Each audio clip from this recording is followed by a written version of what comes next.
tidak lantas ibadah dan zikir ilahi umat Islam saat itu menjadi rusak? Tidak cukup sampai di sana, silakan perhatikan bagaimana contoh yang telah diperlihatkan oleh Rasulullah. Pada malam harinya, beliau mendengar suara rintihan yang berasal dari antara tawanan perang yang diikat itu. Ternyata itu adalah suara rintihan Hadrat Abbas yang disebabkan oleh ikatan yang terlampau kuat. Mendengar suara rintihan itu, Rasul menghampiri Hadrat Abbas dan berkata, "Abbas, saya mendengar suara rintihanmu." Sahabat bertanya, "Ya Rasulullah, beliau adalah paman Tuan. Tentunya Tuan sangat prihatin melihat kondisi ini. Izinkanlah kami untuk melonggarkan ikatannya." Rasul bersabda, "Tidak, longgarkanlah juga ikatan semua tawanan. Jika mereka merasa nyaman, maka aku pun akan tenang." Meskipun beliau adalah seorang sahabat Rasulullah, tapi tidak faham bahwa Rasulullah tidak hanya prihatin akan ikatan saudara beliau sendiri, melainkan prihatin akan ikatan tali yang terikat pada semua tawanan. Rasul tidak bisa tenang jika ada seorang tawanan pun yang kesakitan. Kita lihat bagaimana beliau mengajarkan cara memperlakukan tawanan kepada para sahabat. Padahal para tahanan itu adalah orang-orang musyrik yang menaruh kebencian yang sangat dalam terhadap Islam. Mereka mencaci, menyerang untuk merampas nyawa dan kehormatan umat Islam. Al-Quran berfirman, "Wa yut'imuna at-ta'ama 'ala hubbihi miskina wa yatima wa asira." Artinya, orang-orang datang kepadamu dengan membawa kebencian. Mereka datang untuk membunuhmu, tapi tarbiyat yang Rasulullah berikan kepada para sahabat sungguh luar biasa.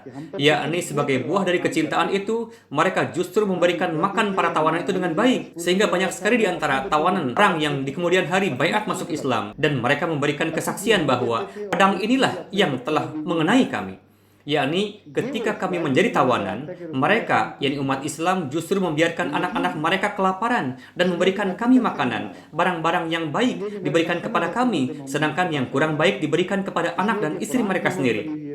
Inilah contoh yang telah diberikan Rasulullah. Walhasil, jika ada sesuatu yang akan membuat Rasulullah bahagia, maka perbuatan seperti inilah yang akan membuat beliau bahagia.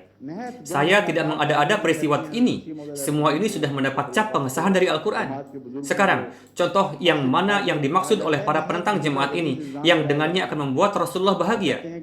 Mereka, para penentang, memenuhi majelis-majelis mereka dengan cacian, hinaan yang dilontarkan kepada Hadrat Masih Maud alaihissalam, khulafa beliau, dan orang-orang suci dalam jemaat ini. Mereka dikatakan fasik dan fajir. Sungguh mengerikan. Lantas setelah melakukan perbuatan buruk itu, maka Rasulullah akan bahagia terhadapmu. Muhammad Mustafa Sallallahu Alaihi Wasallam yang mana yang mereka maksudkan? Apakah beliau pernah mengadakan majelis seperti itu? Jika memang beliau pernah melakukannya, coba perlihatkan kepada kami. Mana dasarnya? Kalau mereka bisa memperlihatkannya, maka saya akan percaya bahwa Rasul akan senang melihat perlakuan buruk itu. Nauzubillah. Para penentang pun menghalang-halangi tuan-tuan untuk datang kemari menemui orang-orang Ahmadi dengan mengatakan, "Jangan menemui orang-orang Ahmadi. Jika kalian menemuinya, maka iman kalian berada dalam keadaan bahaya dan kesucian kalian akan hilang." Sekarang kita lihat bagaimana contoh yang diberikan oleh Rasulullah dalam hal ini. Justru Rasulullah malah pergi ke rumah-rumah para penentang yang pernah berusaha untuk menghinakan beliau, melempari beliau dengan batu. Meskipun demikian, beliau tetap menabligi mereka. Beliau tidak pernah melarang para pengikutnya untuk berkunjung ke kampung-kampung yang penduduknya menentang beliau. Ketika sebagian kampung-kampung yang lain menutup pintunya untuk menolak kedatangan beliau, lantas beliau pergi ke Taif untuk bertabligh. Beliau berpikir, mungkin di kampung ini masih ada hamba Tuhan yang berfitrat bersih yang bisa menerima Islam. Tapi penduduk Taif justru melempari beliau dengan batu, melukai sampai mengakibatkan darah bercucuran di sekujur tubuh beliau, sehingga membuat kaki beliau terselip-selip beliau sendiri. Lalu setelah terhindar dari kejaran para penentang, beliau duduk di suatu tempat dan bersabda, karena sandal beliau licin oleh darah, "Ada apa dengan penduduk kampung ini?" Lalu Tuhan mengutus malaikat kepada Rasulullah. Malaikat bersabda, "Jika engkau menghendaki, aku akan tabrakan dua gunung ini sehingga mereka akan binasa dan tidak akan tersisa lagi." Tapi Rasulullah malah menolak tawaran malaikat itu dan mendoakan penduduk kampung itu supaya mereka mendapatkan petunjuk dan kasih sayang Tuhan. Inilah contoh yang diberikan oleh Rasulullah. Jika ada yang melakukan perbuatan demikian, maka tentu Rasulullah akan bahagia. Jika para maulwi memang bertekad untuk mengikuti sunnah Rasulullah tersebut, maka jika sekalipun orang-orang Ahmadi melempari mereka dengan batu, seharusnya mereka tetap pergi menemui orang Ahmadi dan memberikan penjelasan bahwa kalian berada dalam kekeliruan. Kemarilah, akan kutunjukkan jalan yang lurus kepada kalian.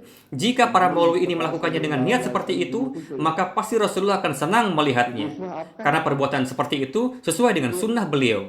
Jadikanlah contoh peristiwa Taif tadi sebagai pegangan. Tapi jika sebaliknya kalian mengatakan lempari orang Ahmadi dengan batu, lantas kalian beranggapan bahwa Rasulullah akan senang dengan perbuatan itu, bagaimana mungkin? Rasulullah adalah matahari. Quran menyebut beliau sebagai sirajam munir. Untuk itu, bagi orang-orang yang berada dalam kegelapan, peganglah suri tauladan beliau dan ajarkanlah orang lain sesuai dengan ajaran beliau. Maka kalian akan bisa dikatakan telah membahagiakan Rasulullah. Masalah ini sebetulnya simpel saja, tapi mereka tidak memahaminya.